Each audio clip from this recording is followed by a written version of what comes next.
Pernahkah kau menangis dan merasa seperti ada sesuatu yang memperhatikanmu dari balik dinding? Bukan hantu, bukan kenangan, tapi sesuatu, sebuah pintu yang hanya muncul saat air mata jatuh. Selamat datang di Dreamlock Malam. Masih bersamaku, sang penjaga mimpi. Malam ini aku bacakan catatan dari seseorang yang tinggal dalam rumah sunyi. Tak ada yang aneh di rumah itu, kecuali satu hal. Ada sebuah pintu yang hanya bisa dilihat saat ia menangis. Hari-harinya berjalan biasa. Ia bangun pagi, menyeduh teh, menyapu lantai. Jendela menghadap timur, tapi matahari tak pernah benar-benar masuk. Di rumah itu, waktu seolah tak bergerak. Hingga suatu malam ia duduk sendirian dan air matanya jatuh tanpa sebab. Saat itulah ia melihatnya, pintu kecil di sudut ruangan. Kayu tua, berwarna abu yang tak bisa dijelaskan, dan gagang besi berkarat. Ia mengedipkan mata berkali-kali, tapi pintu itu tetap di sana. Dan ia tahu itu bukan halusinasi. Aku tidak sedang bermimpi. Tapi ia tak langsung mendekat. Ia hanya menatap lama. Ada bisikan samar dari balik celah kayu tua itu, tapi bukan bisikan ancaman, melainkan seperti panggilan. Malam berikutnya, saat kesedihannya datang lagi, pintu itu muncul kembali. Dan tanpa ia sentuh, pintu itu terbuka sendiri.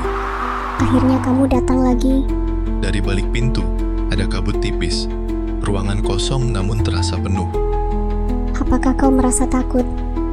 Itu wajar. Bisik sebuah suara, bukan dari satu arah, melainkan dari seluruh ruangan. Lalu muncullah perasaan-perasaan itu. Tapi kali ini mereka tidak hanya memperkenalkan diri. Mereka tampak seperti anak-anak yang menunggu penjelasan. Aku adalah rasa bersalahmu. Aku selalu ikut saat kau menyalahkan dirimu karena tidak bisa datang ke pemakaman ibumu. Aku adalah harapanmu saat kecil, yang kau tinggalkan karena takut mengejar impianmu. Mereka tidak berteriak. Mereka hanya bicara, menunggu ia mendengar. Dan di ujung ruangan, ada seorang anak kecil, duduk dengan lutut ditekuk, menatapnya seolah sudah lama menunggu.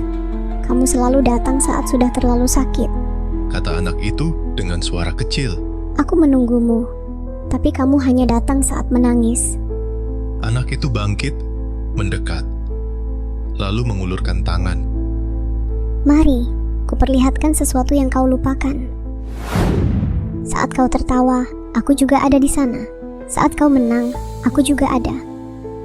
Kita tidak pernah terpisah. Jangan hanya datang untuk bersembunyi. Datanglah juga saat kau ingin pulang. Pagi itu ia terbangun. Pintu itu sudah tak ada, tapi ada sesuatu yang tinggal bersamanya. Sebuah keberanian. Ia tidak lagi merasa sendiri, karena akhirnya ia telah menemukan sesuatu yang hilang. Sebuah koneksi. Ia lalu berjalan ke dapur, menyeduh teh seperti biasa. Tapi kali ini, ia membuka jendela lebar-lebar. Sinar matahari pagi yang hangat akhirnya masuk, menerangi setiap sudut ruangan yang sebelumnya sunyi. Terima kasih sudah menungguku, dan juga terima kasih telah menunjukkan jalannya.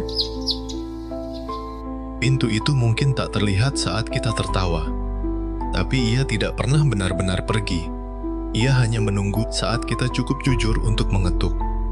Jadi, jangan takut untuk menangis. Karena terkadang, air mata adalah satu-satunya cara untuk melihat jalan pulang. Dreamlock Malam. Catatan dari mereka yang tak pernah bangun. Sampai jumpa di mimpi berikutnya.